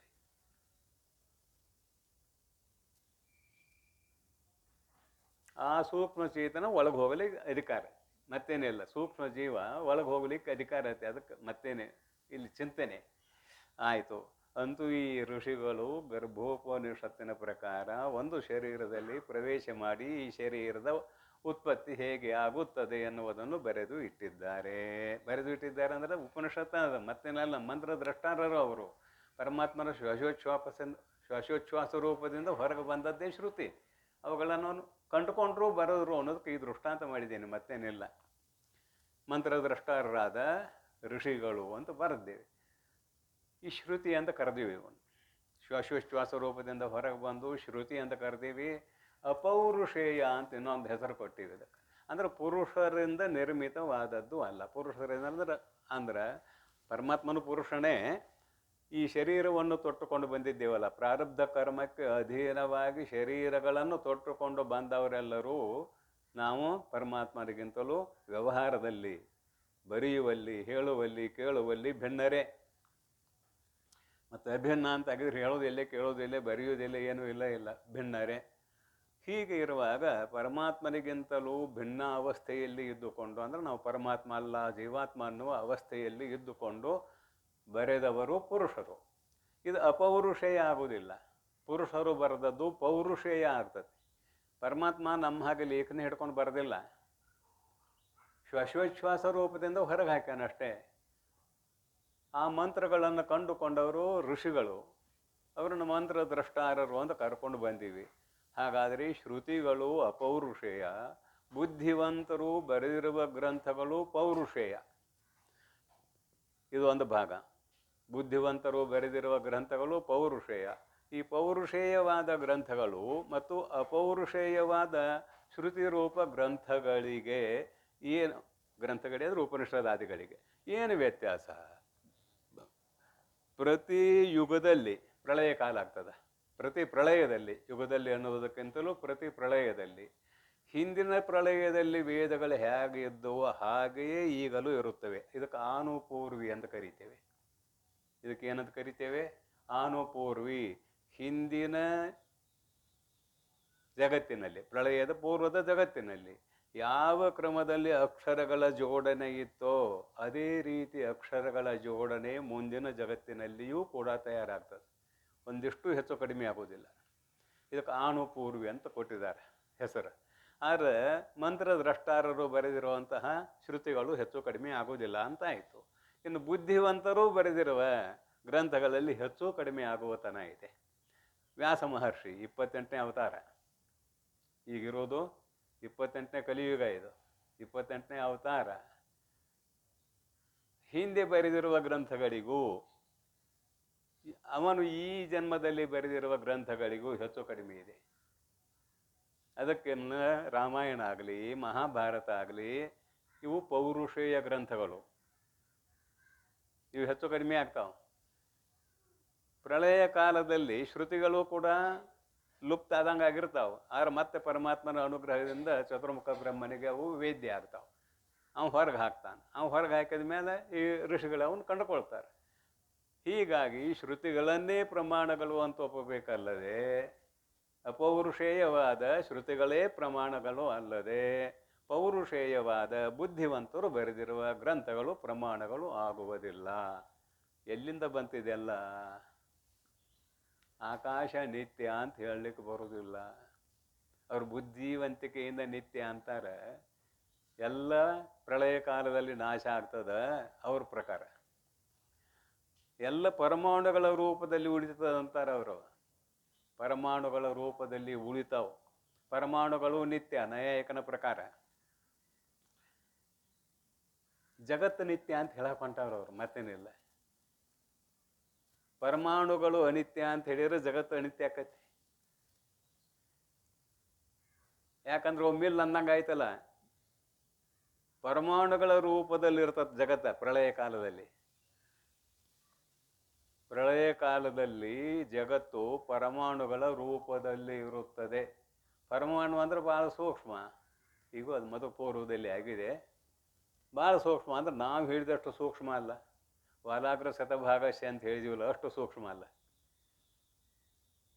ಎಷ್ಟು ಸೂಕ್ಷ್ಮ ಅಂದ್ರೆ 6 ಭಾಗ ಮಾಡ್ರಿ ಅಂತ ನೀವು. ಯಾವುದ್ರಾಗ? ಬೆಳಕಿಂದಾಗ ಒಂದು ಧೂಳಿನ ಕಣ ತೋರ್ತಿರ್ತದಲ್ಲ, ಸೂರ್ಯನ ಕಿರಣ ಬಿದ್ದಿರಬೇಕು, ಅಲ್ಲಿ ಬೆಳಕಿಂದ ಇರಬೇಕು, ಅಲ್ಲಿ ಧೂಳಿನ ಕಣಗಳು ಹಾರಾಡ್ದು ತೋರ್ತಿರ್ತದೆ. ಅದರಾಗ ಒಂದು ಸಣ್ಣ ಧೂಳಿನ ಕಣ ತಗೊಳ್ರಿ, ಅದ್ರಾಗ 6 ಭಾಗ ಮಾಡಿದರೆ ಪರಮಾಣು ಅಂತ ನಾವು. ಅದ್ರಾಗ 6 ಭಾಗ ಮಾಡಿದ್ರೆ ಪರಮಾಣು ಅಂತ. ನಾವು ಕೂದಲು ತುದಿ ಐತಿಲ್ಲ, ಅಂತಹ ಧೂಳಿನ ಕಣ ಅಲ್ಲದ. ಯಾಕಂದ್ರೆ ನಮ್ಮ ಕೂದಲಿನ ತುದಿ ಕಾಣೋದಿಲ್ಲ ನಮಗೆ, ಅದು ಕಾಣ್ತದೆ. ಬೆಳಕೆ ಎಣ್ಣೆಯಲ್ಲಿ ಹಾರಾಡುವ ಒಂದು ಧೂಳಿನ ಕಣ ಅಂತ ಇಟ್ಕೊಳ್ರಿ, ಕಾಣ್ತದ. ಆದ್ರೆ ಇದು ನಮ್ಮ ಕೂದಲದ ಅಗ್ರಭಾಗ ಕಾಣ್ತದೇನಾದ್ರೆ ಕಾಣೋದಿಲ್ಲ, ದೂರ ಹಿಡಿದು ನೋಡಿರ್ಬೇಕಾರೆ. ಅಂದ್ರೆ ನಮ್ಮ ಶಾಸ್ತ್ರಕ್ಕೂ ಅವರ ಶಾಸ್ತ್ರಕ್ಕೂ ಮಹದ ಅಂತರ ಇದೆ. 6ನೇ ಒಂದು ಭಾಗ ಪರಮಾಣು ಅಂತಾನ. ಇರಲಿ, ಭಾಳ ಸೂಕ್ಷ್ಮವಾದ್ರೆ ನಿಮ್ಮನ್ನು ನಗಸಾಕಂತೂ ಆಗೋದಿಲ್ಲ ನನಗೆ. ಒಟ್ಟು ಎಷ್ಟು ಮಂದಿ ಕೇಳ್ತೀರಿ ಕೇಳ್ರಿ, ಅದನ್ನು ಹೇಳ್ತಾ ಇರ್ತೇನೆ. ಎಷ್ಟು ದಿನ ಅಂತ ನಗಸೋದು ಅಂತ ನನಗಂತೂ ಆಗೋದಿಲ್ಲ. ಇಲ್ಲಿ ಏನು ಹೇಳಕ್ಕೆ ಹೊಂಟಿದ್ದೇನೆ ಅಂತ ಕೇಳಿದರೆ, ಸೂಕ್ಷ್ಮತೆ ಆಯಿತು, ಪರಮಾಣು ಬಂತು. ಆ ಪರಮಾಣುವಿನ 6ನೇ ಒಂದು ಭಾಗ ಏನಂದ, ಧೂಳಿನ ಕಣದ 6ನೇ ಒಂದು ಭಾಗ ಪರಮಾಣು. ಪರಮ ಅಣು ಪರಮಾಣು ಭಾಳ ಸೂಕ್ಷ್ಮವಾದದ್ದು ಅಂತ ಅದರ ಅರ್ಥ, ಮತ್ತೇನಿಲ್ಲ. ಅದು 2 ಕೂಡಿರೋ ಜ್ವನಕ ಅಂತಾನೆ, 3 ಜ್ವನ ಕೂಡಿರೋ ಚತುರ್ವಣಕ ಅಂತಾನೆ. ಒಂದಕ್ಕೊಂದು ಕೂಡ್ಕೊಂತ ಮತ್ತು ಪ್ರಳಯ ಕಾಲದ ನಂತರ ಜಗತ್ತಾಗ್ತದೆ. ಅಂದ್ರೆ ಪರಮಾಣು ರೂಪಿನಲ್ಲಿ ಜಗತ್ತು ಇರ್ತದೆ, ಮತ್ತೆ ಜಗತ್ತು ತೋರ್ತದೆ. ಅದಕ್ಕಾಗಿ ಜಗತ್ತು ನಿತ್ಯ ಅನ್ನೋದು ಅವನ ಅಭಿಪ್ರಾಯ. ದೃಷ್ಟಾಂತ ಕೊಡ್ತಾನೆ ನಾವು. ಏನು ದೃಷ್ಟಾಂತ ಕೊಡ್ತಾನೋ ಅಂದ್ರೆ, ರಾಗಿ ಬೀಸ್ಕೊಂಬಂದಿರಿ, ಜೋಳ ಬೀಸ್ಕೊಂಬಂದಿರಿಲ್ಲ, ನೋಡಿದಿರಲ್ಲ? ರಾಗಿ ಜೋಳ ಬೀಸಿದ ಹಿಟ್ಟ ನೋಡಿದ್ದೀರಿ. ಆ ಹಿಟ್ಟಿನಲ್ಲಿ ನೀರು ಹಾಕ್ತೀರಿ. ನೀರು ಹಾಕಿದ ಕೂಡಲೇ ಒಮ್ಗೆ ಎಲ್ಲ ಹಿಟ್ಟು ಕುಡಿತೇನೆ. ಸೂಕ್ಷ್ಮತೆ. ಅವೇನಂತಾನ, ಮೊದಲು 2 ಅಲ್ಲಿ ಏನು ಪರಮಾಣುಗಳಿದಲ್ಲ, ಹಿಟ್ಟಿನ ಸಣ್ಣ ಸಣ್ಣ ಚೂರು ಇದಾವಲ್ಲ, ಮೊದಲು 2 ಕೂಡ್ತಾವೆ, ಆಮೇಲೆ ಮತ್ತೆ 2 ಕೂಡ್ತಾವೆ, ಆಮೇಲೆ ಅವು 3 ಕೂಡ್ತಾವೆ, 4 ಕೂಡ್ತಾವೆ, ಹಿಂಗೆ ಕೂಡ್ಕೊಂತ ಹೋಗ್ತಾವೆ. ಆಮೇಲೆ ಹಿಟ್ಟಿನ ಮುದ್ದೆ ಆಗ್ತದೆ. ಅವನ ದೃಷ್ಟಾಂತ ಇದೆ. ಒಮ್ಗೆ ಕೂಡುದಿಲ್ಲ. ಒಮ್ಗೆ ಕೂಡಿದ್ರೆ ಕಲಸೋ ಕೆಲಸ ಏನಿತ್ತೆ? ಒಮ್ಗೆ ಕೂಡುವುದಿಲ್ಲ. ಅದಕ್ಕಾಗಿ ಜಗತ್ತು ಪರಮಾಣುಗಳ ರೂಪದಿಂದ ಪ್ರಳಯ ಕಾಲದಲ್ಲಿ ಇರುತ್ತದೆ. ಪ್ರಳಯ ಕಾಲದಲ್ಲಿ ಪರಮಾಣು ರೂಪದಿಂದ ಜಗತ್ತು ಇರುತ್ತದೆ. ಅದು ಮುಂದೆ ತೋರ್ಕೊಳ್ತದೆ, ಅದು ಬೆಳೀತದೆ. ಅದಕ್ಕೆ ಜಗತ್ತು ನಿತ್ಯ. ಅವನು ಯುಕ್ತಿ ನೋಡ್ರಿ, ಜಗತ್ತು ನಿತ್ಯ, ಪರಮಾತ್ಮನೂ ನಿತ್ಯ. ಜಗತ್ತು ನಿತ್ಯ ಅಂದಾಗ ಆಕಾಶವೂ ನಿತ್ಯ ಅಂತ ಹೀಗೆ ಹೇಳ್ತಾನೆ. 4 ಭೂತಗಳನ್ನಂತೂ ಒಪ್ಪಿದಾನು. ಭೂಮಿ, ನೀರು, ಬೆಂಕಿ, ಗಾಳಿ ಇವು 4 ನಾಶ ಆಗ್ತಾವ ಅಂದ್ರೇನು ಪರಮಾಣು ರೂಪದಲ್ಲಿ ಇರ್ತಾವ. ಆಕಾಶ ಮಾತ್ರ ಹಿಂಗೆ ಇರ್ತದೆ, ಅದು ನಾಶ ಪರಮಾಣು ರೂಪದಲ್ಲಿ ಇರೋದಿಲ್ಲ. ಇಲ್ಲಿ ಬುದ್ಧಿವಂತರು ಬರೆದಿರುವ ಇಂತಹ ಗ್ರಂಥಗಳಿಗೆ ಬೆಲೆ ಕೊಡ್ತೀರೇನು ಅಂತ ಕೇಳಿದ್ರೆ, ಇವರಿಗೆ ಶ್ರುತಿ ಪ್ರಮಾಣ ಇಲ್ಲ. ಇದು ಪೌರುಷೇಯ. ನೈಯಾಯಿಕಾದಿ ಮಹಾಪಂಡಿತರು ಬರೆದಿರುವ ಗ್ರಂಥಗಳು ಪೌರುಷೇಯಗಳು. ಅವ್ರಿಗೆ ಎಲ್ಲರಲ್ಲಿ ಒಂದೇ ಅಭಿಪ್ರಾಯ ಇಲ್ಲ. ಅವರೆಲ್ಲರಲ್ಲಿಯೂ ಒಂದೇ ಅಭಿಪ್ರಾಯ ಇಲ್ಲ. ಒಬ್ಬ ಹೇಳಿದ್ದನ್ನು ಇನ್ನೊಬ್ಬ ಖಂಡಿಸ್ತಾನೆ. ಅವರಲ್ಲಿಯೇ ಒಬ್ಬನು ಹೇಳಿದ್ದನ್ನು ಇನ್ನೊಬ್ಬನು ಖಂಡಿಸುತ್ತಾನೆ. ಪ್ರಾಚೀನ ನೈಯಾಯಿಕರು, ನವೀನ ನೈಯಾಯಿಕರು ಅಂತ ಒಂದು ಶಾಸ್ತ್ರ ತಗೊಂಡಿದ್ದೀನಿ. ಅಲ್ಲಿ ಭೇದ ಮಾಡಿದ್ದಾರೆ. ಪ್ರಾಚೀನ ನೈಯಾಯಿಕ ಹೇಳಿದ್ದನ್ನು ನವೀನ ನೈಯಾಯಿಕ ಸಂಪೂರ್ಣವಾಗಿ ಒಪ್ಪೋದಿಲ್ಲ. ಅವನು 16 ಪದಾರ್ಥ ಹೇಳ್ತಾನೆ, ಇವ 7 ಪದಾರ್ಥ ಹೇಳ್ತಾನೆ. ಪ್ರಾಚೀನ 16 ಹೇಳ್ತಾನೆ, ಇವ 7 ಹೇಳ್ತಾನೆ. ಭಿನ್ನ ಅಭಿಪ್ರಾಯ ಇದೆ ಅಂತಾಯಿತು. ಅದಕ್ಕೆ ಇವು ಪೌರುಷೇಯ ಗ್ರಂಥಗಳು, ಇವು ನಾಶ ಆಗತಕ್ಕಂಥವುಗಳು ಅನ್ನುವ ಅಭಿಪ್ರಾಯವನ್ನಿಟ್ಟುಕೊಳ್ಳೋಣ. ಅಪೌರುಷೇಯ ಶ್ರುತಿ ಅಂತಾಯಿತು. ಆ ಶ್ರುತಿ ಪ್ರಮಾಣದಿಂದಲೇ ನಾವು ಮುಂದೆ ಹೋಗಬೇಕು. ಹಾಗಾದ್ರೆ ವೇದಾಂತಿಗಳೆಲ್ಲ, ಈಗ ವೇದಾಂತ ಶಾಸ್ತ್ರ, ಅದ್ವೈತ ವೇದಾಂತ ಶಾಸ್ತ್ರ, ಎಲ್ಲರೂ ಒಂದೇ ರೀತಿಯಾಗಿ ಒಪ್ಪಿಕೊಳ್ಳುತ್ತೀರಿ ಅಂತ ಕೇಳಿದ್ರೆ ಎಲ್ಲರೂ ಒಂದೇ ರೀತಿಯಾಗಿ ಒಪ್ಪಿಕೊಳ್ಳುತ್ತೇವೆ. ಒಂದು ವೇಳೆ ಅವ ವೇದಾಂತಿ ಆದರೆ ಒಂದೇ ರೀತಿಯಾಗಿ ಒಪ್ಪಿಕೊಳ್ಳದೇ ಹೋದರೆ ಅವನು ಅದ್ವೈತ ವೇದಾಂತಿಯೇ ಅಲ್ಲ. ಏಕಂ ಸತ್ ವಿಪ್ರಾಹ ಬಹುಧಾ ವದಂತಿ. ಬಾಳ ಅಂತ ಹೇಳ್ಯಾರ. ಜಗತ್ತು ಇಟ್ಕೊಂಡಾಗ ಅನೇಕ ವಿಧವಾಗಿ ವಿವರ್ತದಿಂದ ತೋರ್ತದಂತ ಹೇಳ್ಯಾರ. ಇದನ್ನು ನಾವು ಹೇಳ್ತೇವೆ. ಆದ್ರೆ ಆತ್ಮತತ್ವ ಒಂದೇ ಸತ್ಯ ಅನ್ನುವುದು ಸಕಲ ವೇದಾಂತಿಗಳ ಅಭಿಪ್ರಾಯ.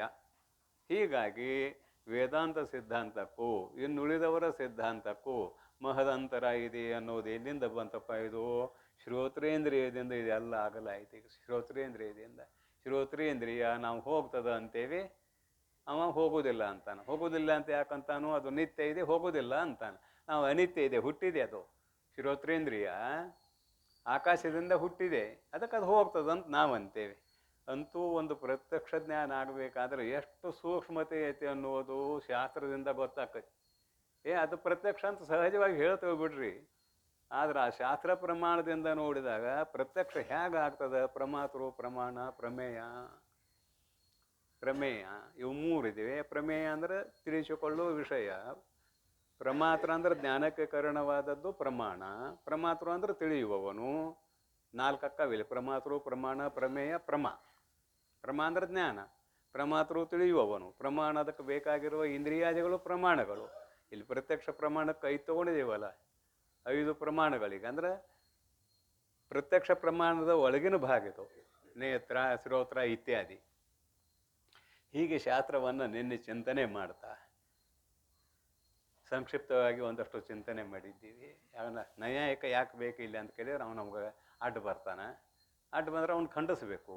ಖಂಡಿಸುವ ದೃಷ್ಟಿಯಿಂದ ಅವನು ತೊಗೊಂಡಿದ್ದೇವಂತ ನೆನಪು ಮಾಡಿಕೊಳ್ಳೋಣ. ಇದರಲ್ಲಿ ಇನ್ನೊಂದು ವಿಷಯ ಏನಂದ್ರೆ, ಅವನು ಹೇಳುವುದಕ್ಕೂ ನಾವು ಹೇಳುವುದಕ್ಕೂ ಅವ ಸಮವಾಯ ಸಂಬಂಧ ಅಂತಾನೆ, ನಾವು ತಾದಾತ್ಮ್ಯ ಸಂಬಂಧ ಅಂತೇವೆ. ಇದೊಂದು ನೆನಪಿಟ್ಟುಕೊಡ್ರಿ. ನೈಯಾಯಿಕ ಎಲ್ಲಿ ಸಮವಾಯ ಸಂಬಂಧವನ್ನು ಹೇಳುತ್ತಾನೆಯೋ ಅಲ್ಲಿ ನಾವು ತಾದಾತ್ಮ್ಯ ಸಂಬಂಧವನ್ನು ಹೇಳುತ್ತೇವೆ. ಸಂಬಂಧನೂ ಬೇಕಾ? ಶಾಸ್ತ್ರ ಹೇಳಕ್ಕೆ ಕೊಡ್ತೇವೆ ಅಂದ್ರೆ ಸಂಬಂಧನೂ ಬೇಕಾ? ನಮಗೆ ನಿಮಗೆ ಸಂಬಂಧ ಬೇಕಾ? ಮತ್ತು ನಿಮಗೆ ಸಂಬಂಧ ಇಲ್ಲ ಅಂದ್ರೆ ಶಾಸ್ತ್ರ ಹೇಳಕ್ಕೆ ಬರೋದಿಲ್ಲ. ಬೋಧಕ ಭಾವ ಸಂಬಂಧ ಬೇಕಾ? ಹೇಳೋದೊಂದು ಕೇಳೋದೊಂದು, ಎರಡು ಬೇಕಲ್ಲ. ಇಲ್ಲಿ ಸಂಬಂಧ, ಸಮವಾಯ ಸಂಬಂಧ ಪ್ರತಿಯೊಂದು ಆ ನೈಯಾಯಿಕನ ಪ್ರಕಾರ ಪ್ರತಿಯೊಂದು ವಸ್ತುವು ದ್ರವ್ಯದಿಂದ ಹುಟ್ಟುತ್ತದೆ.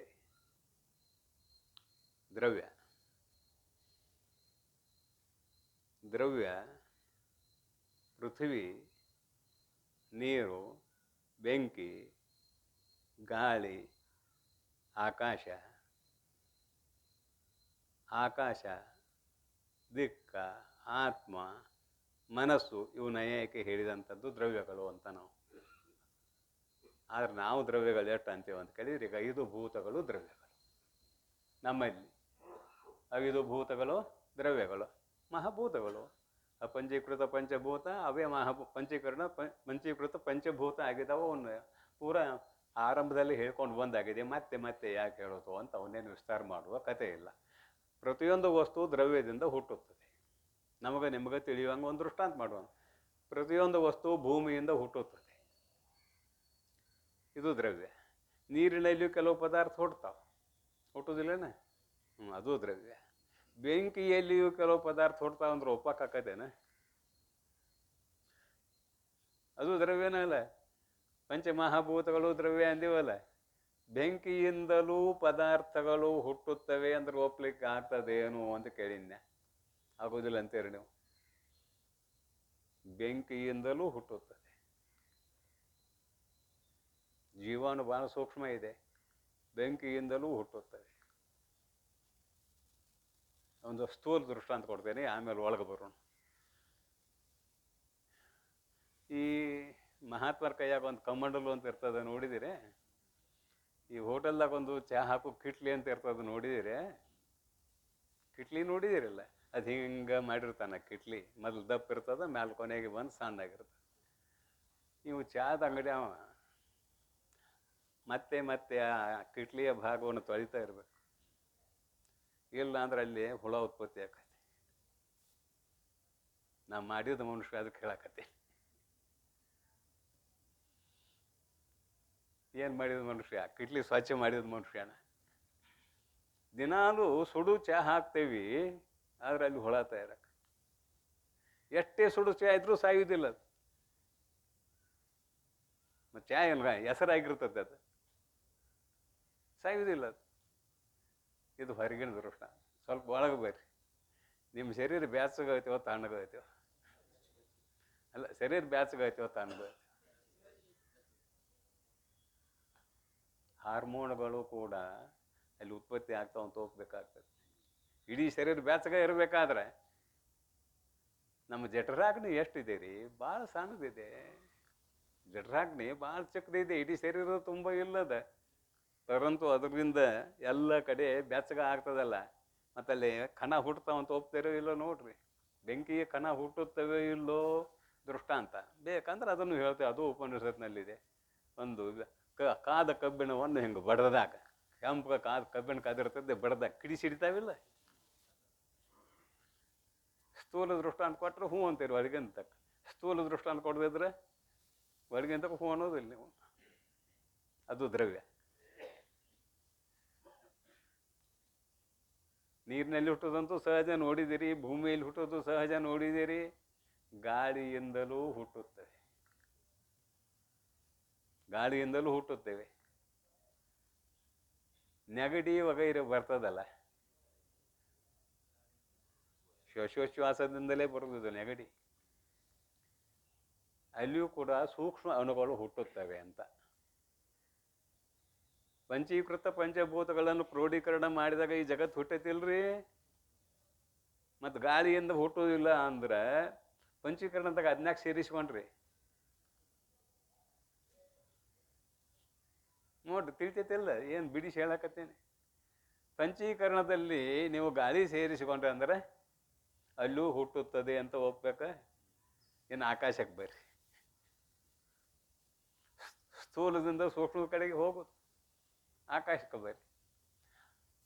ಆಕಾಶ ನಿಮಗೆ ನಿರವಯವಾಗಿ ಕಂಡರೂ ಕೂಡ ಆಕಾಶ ಹುಟ್ಟಿದೆ ಶ್ರುತಿ ಪ್ರಮಾಣದಿಂದ. ತಸ್ಮಾದ್ವಾ ಏತಸ್ಮಾದ್ ಆತ್ಮನಃ ಆಕಾಶ ಸಂಭೂತಃ. ಆಕಾಶ ಹುಟ್ಟಿದೆ ಅಂದ ಮೇಲೆ ಸೂಕ್ಷ್ಮಾತಿ ಸೂಕ್ಷ್ಮ ಅವಯವಗಳು ಅದರಲ್ಲೂ ಇರಲೇಬೇಕು. ಹುಟ್ಟಿದೆ ಅಂದ ಮೇಲೆ ನಮ್ಮ ಕಣ್ಣಿಗೆ ಕಾಣೋದಿಲ್ಲ. ನಾವು ತಿಳಿಸಾಕ ದೃಷ್ಟಾಂತ ಮಾಡಿದ್ದೇವೆ, ಆಕಾಶ ನಿರಾಕಾರ ಅಂತ ತಿಳಿಸಾಕ ದೃಷ್ಟಾಂತ ಮಾಡಿದ್ದೇವೆ, ನಿರಾಕಾರ ಅಲ್ಲ. ಆ ಶ್ರುತಿ ಪ್ರಮಾಣದಿಂದ ಹುಟ್ಟೈತೆ ಆದ ಮೇಲೆ ನಿರಾಕಾರ ಅಂತ ಹೆಂಗಂತೆ, ಅದಕ್ಕೆ ಅದರದೇ ಆದ ಒಂದು ಆಕಾರ ಇದೆ, ನಿನ್ನ ಕಣ್ಣಿಗೆ ಗೋಚರ ಇಲ್ಲ. ಅದನ್ನು ನಾವು ದೃಷ್ಟಾಂತ ಮಾಡ್ತೇವೆ, ಆಕಾಶ ನಿರಾಕಾರ ಹಾಗೂ ಆತ್ಮ ನಿರಾಕಾರ ಅಂತ. ಯಾಕೆ? ನಿನ್ನ ದೃಷ್ಟಿಗೆ ಅನುಗುಣವಾದಂತೆ ಹೇಳಬೇಕಲ್ಲ ನಾವು. ನಮ್ಮ ದೃಷ್ಟಿಗೆ ಅನುಗುಣವಾದಂತೆ ಹೇಳಿದ್ರೆ ಸರಿ ಅಲ್ಲ, ನಿನ್ಗೆ ಹೊಂದುವಂತೆ ಹೇಳಬೇಕಲ್ಲ ಅಂತಾರೆ ಮಹಾತ್ಮರು. ಆಕಾಶದಲ್ಲಿಯೂ ಕೂಡ ಹುಟ್ಟುವಿಕೆ ಇದೆ. ಇಲ್ಲಾಂದ್ರೆ ಪಂಚೀಕರಣದಲ್ಲಿ ಕೂಡಿಸ್ಬೇಡ್ರಿ, ಬಿಡ್ರಿ ಅದನ್ನು ಬಿಟ್ಟು ನಾಲ್ಕ ತಗೊಳ್ರಿ. ಪಾಶ್ಚಾತ್ಯರ ನಾಲ್ಕ ತೊಗೊಂಡಿದ್ದಾವು. ಪಾಶ್ಚಾತ್ಯರ ಅಂದ್ರೆ ಬೇರೆ ದೇಶದವರು, ಐದನೇ ತೊಗೊಳೋದಿಲ್ಲ ಅವು. ಆಕಾಶವೇ ಇಲ್ಲಾಂದ್ರೆ ಶ್ವಾಸೋಚ್ಛ್ವಾಸ ಹೆಂಗೆ ಮಾಡ್ತಾನೆ? ತೊಗೊಳೋದಿಲ್ಲ. ಆಕಾಶವೂ ಇದೆ. ಇದರೊಳಗೆ ಪಳ್ಳು ಭಾಗ ಐತಲ್ರಿ, ಬರ್ತೇನೆ ಸಮೀಪಕ್ಕೆ. ಪಳ್ಳು ಭಾಗ ಒಳಗೆ ಇಲ್ಲಾಂದ್ರೆ ನೀರು ಎಲ್ಲಿ ಹಾಕ್ತಿದ್ರಿ? ಅನ್ನ ಎಲ್ಲಿ ಹಾಕ್ತಿದ್ರಿ?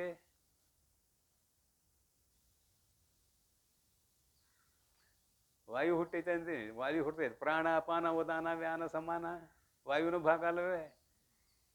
ಮತ್ತು ಅದು ಸಿಡಿದು ಬಂದಿದೆ, ಅದರಿಂದ ಅದು ಹುಟ್ಟೈತೆ ಅಂತ ಹೇಳ್ತಾರೆ ಇಲ್ಲ? ಮತ್ತೆಲ್ಲ ಮಹಾಪ್ರಾಣ ಒಂದೇ ಮಾಡ್ತತೇನೆ? ಇಲ್ಲ. ಶರೀರವನ್ನು ಧರಿಸಿಕೊಂಡಿರುವುದಕ್ಕೆ ಪ್ರಾಣ ಕಾರಣ ಇದೆ. ಶ್ವಾಸೋಚ್ಛ್ವಾಸ ಒಳಗೆ ಹೊರಗೆ ಹೋಗಬೇಕಾದ್ರೆ ಇದು ಪ್ರಾಣ. ಅದನ್ನು ಎರಡು ಭಾಗ ಮಾಡ್ತೇವೆ, ಪ್ರಾಣ ಅಪಾನ, ಉದಾನ ವ್ಯಾನ ಸಮಾನ. ಮತ್ತು ಇದೆಲ್ಲ ವಿಭಾಗ ಆಗೈತೆ ಅಂದ ಮೇಲೆ ಹುಟ್ಟಿದೆಯೋ ಇಲ್ಲೋ? ಅಂದ್ರೆ ಆಕಾಶದಿಂದಲೂ ಹುಟ್ಟುತ್ತವೆ, ವಾಯುವಿನಿಂದಲೂ ಹುಟ್ಟುತ್ತವೆ, ಇನ್ನು ಉಳಿದುವಂತೂ ಸ್ಥೂಲ ಇದಾವೆ ಬಿಡು, ಬೆಂಕಿಯಿಂದಲೂ ಹುಟ್ಟುತ್ತವೆ. ಹೇಳಿದ್ನಿಲ್ಲ ಒಳಗೆ ಹೋಗಿ, ಇದ್ದು ಜಠರಾಗ್ನಿ ಇಷ್ಟ ಐತಿ, ಇಡೀ ಶರೀರದ ತುಂಬ ಅದರ ಉಷ್ಣತೆ ಇದೆ. ಇಷ್ಟೆಲ್ಲ ಹೇಳಿದ್ರಿಂದ ಏನು ಗೊತ್ತಾಯಿತು? ಇದು ಬೇಕಲ್ಲ, ಜಗತ್ತು ಅನಿತ್ಯ, ಆತ್ಮ ಒಂದೇ ಸತ್ಯ. ನಮ್ಮ ಪೂರ್ವ ಪಕ್ಷಿಯಾಗಿ ನೈಯಾಯಿಕ ಬಂದಾಗ ಇದೆಲ್ಲ ಗಲಾಟೆ ಬಂತೀಗ. ಮತ್ತು ನಾವು ಪೂರ್ವ ಪಕ್ಷಿಗಳನ್ನು ಖಂಡಿಸದೇ ಹೋದರೆ ಅದ್ವೈತ ಶಾಸ್ತ್ರ ಯಥಾರ್ಥ ಅಂತ ಆಗೋದಿಲ್ಲ. ಇನ್ನು ಸಮವಾಯ ಸಂಬಂಧ ಅದು ಅಂತ ನೆನಪು ಮಾಡಿದ್ದೀನಲ್ಲ, ಅವೇನಂತಾನ, ಪ್ರತಿಯೊಂದು ವಸ್ತು ದ್ರವ್ಯದಲ್ಲಿ ಹುಟ್ಟುತ್ತದೆ. ಯಾವ ಸಂಬಂಧದಿಂದ ಹುಟ್ಟುತ್ತದೆ? ಈಗ ಘಟ, ಅಲ್ಲಿಗೆ ಬರೋಣ, ಸ್ಥೂಲವಾಗಿ ಬರೋಣ. ಕಪಾಲದಲ್ಲಿ ಹುಟ್ಟುತ್ತದೆ, ಅವಂದ ಇಟ್ಕೊಳ್ಳೋಣ, ಮಣ್ಣು ಬಿಡೋಣ ಈಗ ಸದ್ಯಕ್ಕೆ. ಕಪಾಲದ್ವಯದಲ್ಲಿ ಘಟ ಹುಟ್ಟುತ್ತದೆ. ಯಾವ ಸಂಬಂಧದಿಂದ ಹುಟ್ಟುತ್ತದೆ? ಸಮವಾಯ ಸಂಬಂಧದಿಂದ ಹುಟ್ಟುತ್ತದೆ. ಕಪಾಲದ್ವಯ ಘಟಕ್ಕೆ ಸಮವಾಯಿ ಕಾರಣ. ಸಂಬಂಧ ಈ ಕಡೆಯಿಂದ, ಘಟದ ಕಡೆಯಿಂದ. ಕಾರಣ ಹೇಳುವಾಗ ಸಮವಾಯಿ ಕಾರಣ ಅಂತ ಹೇಳ್ತೇವೆ. ಘಟಕ್ಕೆ ಎರಡು ಕಪಾಲಗಳು ಸಮವಾಯಿ ಕಾರಣ. ಆ ಕಪಾಲಗಳಲ್ಲಿ ಘಟವು ಸಮವಾಯ ಸಂಬಂಧದಿಂದ ಹುಟ್ಟಿದೆ. ಸಮವಾಯಿ ಕಾರಣ, ಅಸಮವಾಯಿ ಕಾರಣ, ನಿಮಿತ್ತ ಕಾರಣ, ಸಹಕಾರಿ ಕಾರಣ ಅಂತ ಕಾರಣಗಳಲ್ಲಿ ವಿಭಾಗ ಇದೆ. ಅಷ್ಟಾಗಲು ಬ್ಯಾಡ್ ನಮಗೀಗ.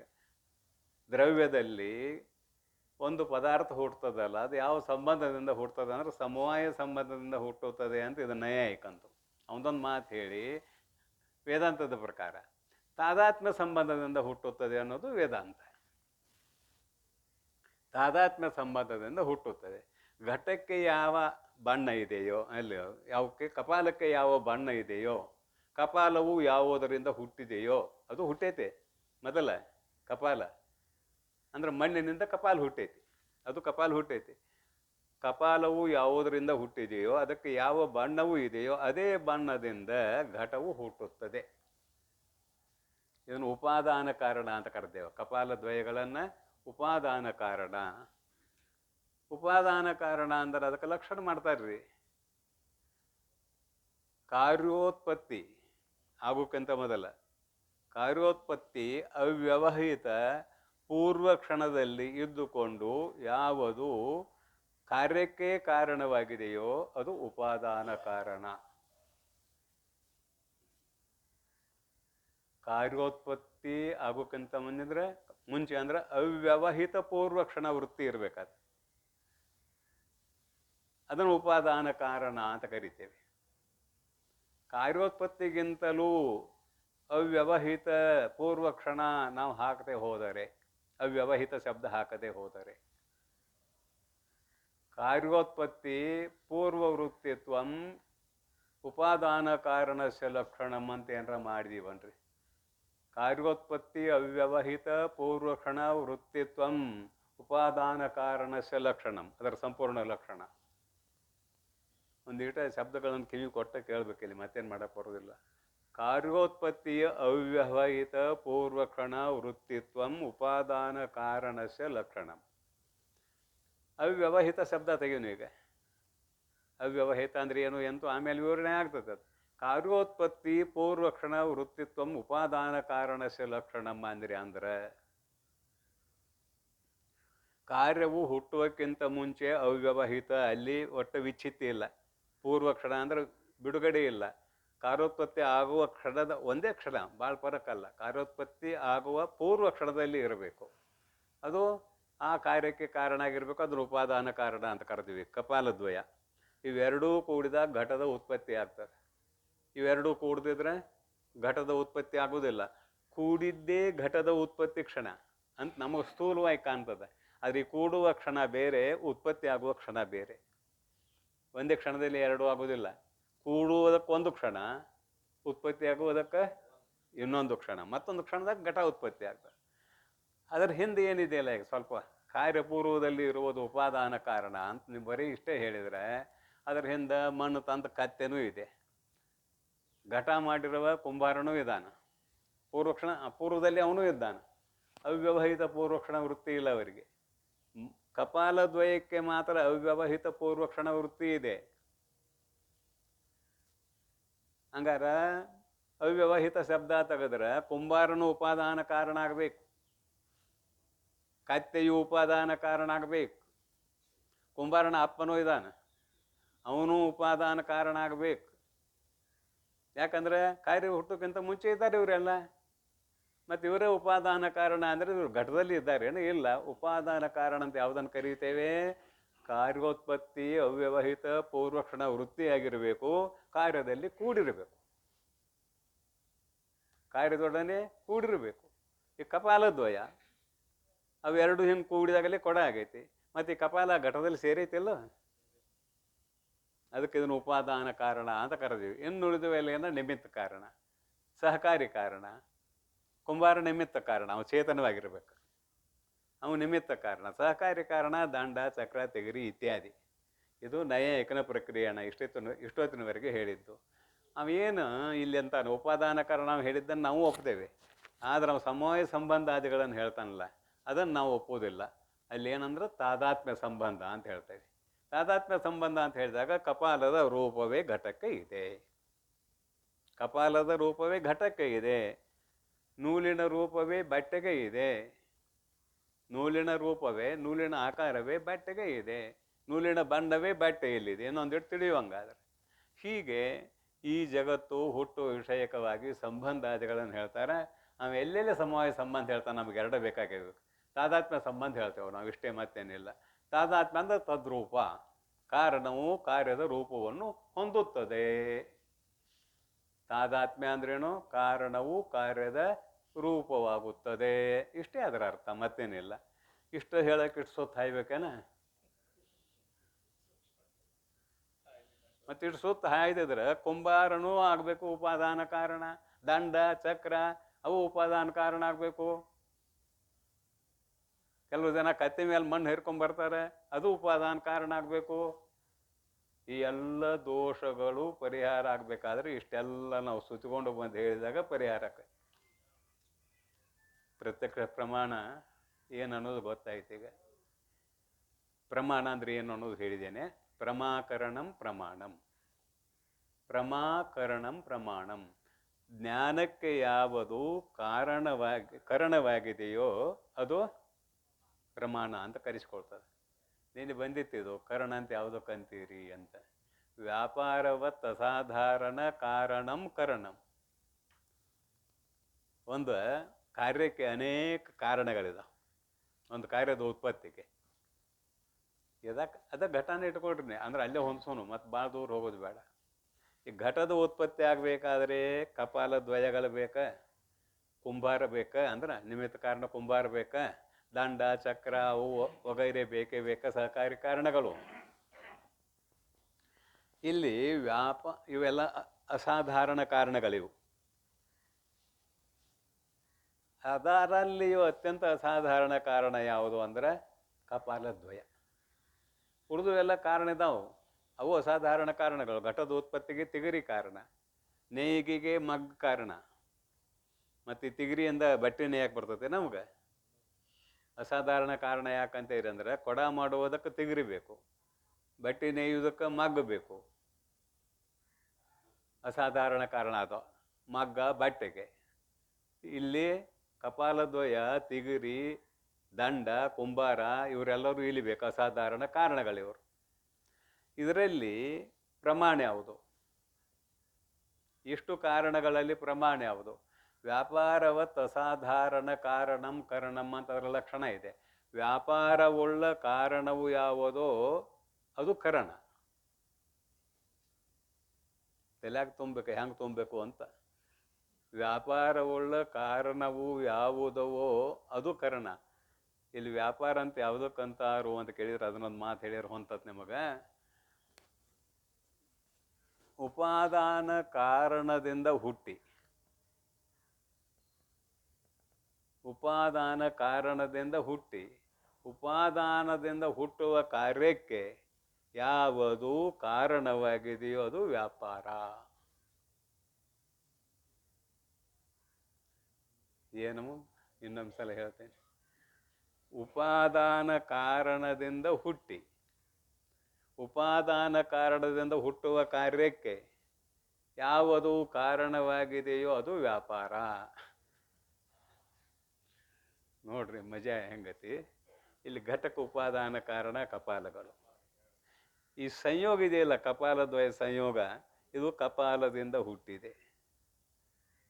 ಕಪಾಲದಿಂದ ಹುಟ್ಟುವ ಘಟಕ್ಕೆ ಸಂಯೋಗವು ಕಾರಣವಾಗಿದೆ. ಸಂಯೋಗವೇ ಆಗದಿದ್ರೆ ಕೊಡ ಹೆಂಗೆ ಹುಟ್ಟುತ್ತೆ? ಈ ಕಪಾಲದ್ವಯ ಸಂಯೋಗ ಆಗದೇ ಹೋಗಿದ್ದರೆ ಘಟ ಹುಡ್ತೈತೇನ? ಇವೆರಡೂ ಕೂಡಿದಾಗ ಘಟ ಹುಟ್ಟಬೇಕು. ಈ ಕೂಡುವಿಕೆಗೆ ಸಂಯೋಗ ಅಂತೇವೆ. ಈ ಸಂಯೋಗ ಕಪಾಲದ್ವಯದಿಂದ ಹುಟ್ಟಿ ಕಪಾಲದ್ವಯದಿಂದ ಹುಟ್ಟುವ ಘಟಕ್ಕೆ ಕಾರಣವಾಗಿದೆ. ಇದು ವ್ಯಾಪಾರ. ವ್ಯಾಪಾರ ಅಂದ್ರೆ ಏನರ ಹೋಗಿ ತರೋದಲ್ಲ. ಅದಕ್ಕೆ ಲಕ್ಷಣ ಇದೆ. ತಜ್ಜನ್ಯತ್ವೇ ಸತಿ ತಜ್ಜನ್ಯ ಜನಕತ್ವಂ ವ್ಯಾಪಾರಸ್ಯ ಲಕ್ಷಣ. ತಜ್ಜನ್ಯತ್ವೇ ಸತಿ, ತತ್ ಅಂದ್ರೆ ಉಪಾದಾನ ಕಾರಣ, ಅದರಿಂದ ಹುಟ್ಟಿ. ಈ ಕಪಾಲದ್ವಯ ಉಪಾದಾನ ಕಾರಣ. ಈ ಕಪಾಲದ್ವಯದಿಂದ ಸಂಯೋಗ ಹುಟ್ಟಿ, ಎರಡರಿಂದ ಸಂಯೋಗ ಹುಡ್ತದೆ, ಒಂದರಿಂದ ಹುಟ್ಟೋದಿಲ್ಲ. ಒಂದರಿಂದ ಹುಡ್ತದ್ರೆ ಒಂದು ಬಂದು ಕೂಡ್ತದ. ಆದರೆ ಎರಡು ಕೂಡಿದಾಗ ಸಂಯೋಗ ಅಂತೀವಿ ಅದಕ್ಕೆ, ಇಷ್ಟ ಮತ್ತೇನಿಲ್ಲ. ಇದು ಸಂಯೋಗ ಆಗಿದ್ರೆ ಕೊಡ ಹುಡ್ತಿರ್ಲಿಲ್ಲ, ಈ ಸಂಯೋಗ ಆದಾಗಲೇ ಕೊಡ ಹುಟ್ಟೈತಿ. ಅಂದ್ರೆ ಕಪಾಲದ್ವಯ ಉಪಾದಾನ ಕಾರಣದಿಂದ ಸಂಯೋಗವು ಹುಟ್ಟಿ ಕಪಾಲದ್ವಯದಿಂದ ಹುಟ್ಟುವ ಘಟರೂಪ ಕಾರ್ಯಕ್ಕೆ ಕಾರಣವಾಗಿದೆ. ಇದರ ವ್ಯಾಖ್ಯಾನ ಇಷ್ಟು. ಇದನ್ನು ಯಾಕೆ ಇಷ್ಟು ಹೇಳಿನಿ? ಕರಣ ಅಂದ್ರೆ ಏನು ಅಂತ ತಿಳಿಬೇಕು ನಮಗೆ. ವ್ಯಾಪಾರವತ್ ಅಸಾಧಾರಣ ಕಾರಣಂ ಕರಣಂ. ಈ ಘಟದ ದೃಷ್ಟಾಂತ ಯಾಕೆ ಕೊಟ್ನಿ ನಿಮಗೆ ಅಂತ ಕೇಳಿದ್ರೆ, ಮೊದಲು ಕರಣದ ಲಕ್ಷಣ ತಿಳಿಲಿ. ಪ್ರಮಾಕರಣಂ ಪ್ರಮಾಣಂ, ಅಲ್ಲಿಗೆ ಬರೋಣ ಈಗ. ಪ್ರಮಾಕರಣಂ ಪ್ರಮಾಣಂ, ಪ್ರಮಾಣ ಅಂತ ಯಾವುದಕ್ಕಂತಾರ ಅಂತ ಕೇಳಿದ್ರೆ, ಜ್ಞಾನಕ್ಕೆ ಅಂದ್ರೆ ಜ್ಞಾನದ ಉತ್ಪತ್ತಿಗೆ. ಯಾವ ಥರ ಜ್ಞಾನ ಆಗಲಿ ಅದು, ಅಂತಃಕರಣ ವೃತ್ತಾತ್ಮಕವಾದ ಜ್ಞಾನ. ಜ್ಞಾನದ ಉತ್ಪತ್ತಿಗೆ ಯಾವುದು ಕರಣವಾಗಿದೆಯೋ ಅದು ಪ್ರಮಾಣ. ದೃಷ್ಟಾಂತ ಒಂದು ಕೊಟ್ಟು ಹೇಳ್ಬಿಡ್ತೇನೆ, ಸುಲಭವಾಗಿ ತಿಳಿತದೆ. ದೃಷ್ಟಾಂತನೂ ಹೌದು, ಮುಖ್ಯ ವಿಷಯನೂ ಹೌದು. ಈ ಕಣ್ಣಿಗೆ ಯಾವುದರ ಪ್ರತ್ಯಕ್ಷತೆ ಆಯ್ತು ನಿಮಗೆ? ರೂಪದ ಪ್ರತ್ಯಕ್ಷತೆ ಆಯ್ತಿಲ್ಲ, ರೂಪದ ಜ್ಞಾನ ಆಯ್ತಿಲ್ಲ, ರೂಪದ ಜ್ಞಾನ ಆಯಿತು. ಕಣ್ಣಿನಿಂದ ರೂಪದ ಜ್ಞಾನ ಆಗಬೇಕಾದರೆ ಅದ್ರ ಹಿಂದೆ ಮನಸ್ಸಿಲ್ಲ ಅಂದ್ರೆ ರೂಪದ ಜ್ಞಾನ ಆಗೋದಿಲ್ಲ. ಕಣ್ಣಿನ ಹಿಂದೆ ಮನಸ್ಸು ಇಲ್ಲ ಅಂದರೆ ರೂಪದ ಜ್ಞಾನ ಆಗುವುದಿಲ್ಲ. ಹಾಗಾದರೆ ರೂಪದ ಜ್ಞಾನ ನೇತ್ರೇಂದ್ರಿಯಕ್ಕೆ ಆಗಬೇಕಾದರೆ ಅಲ್ಲಿ ಮನಸ್ಸು ಬೇಕು. ಆ ಮನಸ್ಸಿಗೂ ಇಂದ್ರಿಯಕ್ಕೂ ಸಂಯೋಗ ಆಗಬೇಕು. ಆ ಇಂದ್ರಿಯ ಹೋಗಿ ವಿಷಯದೊಡನೆ ಸಂಬಂಧ ಉಳ್ಳದ್ದಾಗಬೇಕು. ಆವಾಗ ರೂಪದ ಜ್ಞಾನ ಆಗ್ತದೆ. ಅಂದ್ರೆ ಇಲ್ಲಿ ಮನಸ್ಸನೂ ಬೇಕು, ಇಂದ್ರಿಯನೂ ಬೇಕು, ವಸ್ತುವೂ ಬೇಕು. ವಸ್ತು ಇಲ್ಲದ್ರೆ ವಸ್ತುವಿನ ಜ್ಞಾನ ಆಗೋದಿಲ್ಲ. ಇಷ್ಟಾದ್ಮೇಲೆ ಪ್ರಮಾತೃ ಪ್ರಮಾಣ ಪ್ರಮೇಯ. ಇನ್ನು ಪ್ರಮ ಅಂದ್ರೆ ಜ್ಞಾನ, ನಾಲ್ಕನೇದು ಅಂತ ಮೊದಲು ಹೇಳಿದ್ದೇವೆ. ಪ್ರಮಾಕರಣಂ ಪ್ರಮಾಣಂ ಅಂದಿವಲ್ಲ, ಈಗ ವ್ಯಾಪಾರದ ಲಕ್ಷಣ ಹೇಳಿದ್ದು ಗೊತ್ತೈತೆ, ಅದನ್ನ ನೆನಪಿಟ್ಕೊಡ್ರಿ. ಘಟದ ಉತ್ಪತ್ತಿಯಲ್ಲಿ ವ್ಯಾಪಾರದ ಲಕ್ಷಣ ಹೇಳಿದ್ದೇನೆ, ಅದನ್ನು ಇಲ್ಲಿ ಜೋಡಿಸ್ಬೇಕು. ಈಗ ನಾ ಇಲ್ಲಿ ಮನಸ್ಸಿದ್ರೆ ಆಗ್ತದಂತ ಹೇಳಿನಲ್ಲ, ಇಲ್ಲಿ ಸಂಯೋಗವೇ ಕರಣ. ಮನಸ್ಸಿಗೂ ಇಂದ್ರಿಯಕ್ಕೂ ಸಂಯೋಗ ಇದೆ, ಇಂದ್ರಿಯಕ್ಕೂ ಪದಾರ್ಥಕ್ಕೂ ಸಂಯೋಗ ಇದೆ. ಈಗ ನಾವು ಮನಸ್ಸು ಹಿಂದಕ್ಕೆ ಸರಿಸೋಣ. ಈಗ ಸದ್ಯಕ್ಕೆ ಇಂದ್ರಿಯ ಆ ವಸ್ತುವಿನೊಡನೆ ಸಂಯೋಗ ಸಂಬಂಧ ಹೊಂದದೇ ಹೋಗಿದ್ದರೆ ಆ ವಸ್ತುವಿನ ಜ್ಞಾನ ಇಂದ್ರಿಯಕ್ಕೆ ಬರುತ್ತಿತ್ತೋ? ಹೇಗೆ ಬರ್ತಿರ್ಲಿಲ್ಲ. ಮತ್ತು ಆ ಸಂಯೋಗವೇ ವ್ಯಾಪಾರ. ಇಲ್ಲಿ ಕಪಾಲದ್ವಯ ಸಂಯೋಗವೇ ವ್ಯಾಪಾರ ಅಂತ ಹೇಳಿದಿವಲ್ಲ, ಆ ಸಂಯೋಗವೇ ಇಲ್ಲಿ ವ್ಯಾಪಾರ. ಯಾವ್ಯಾವುದರ ಸಂಯೋಗ?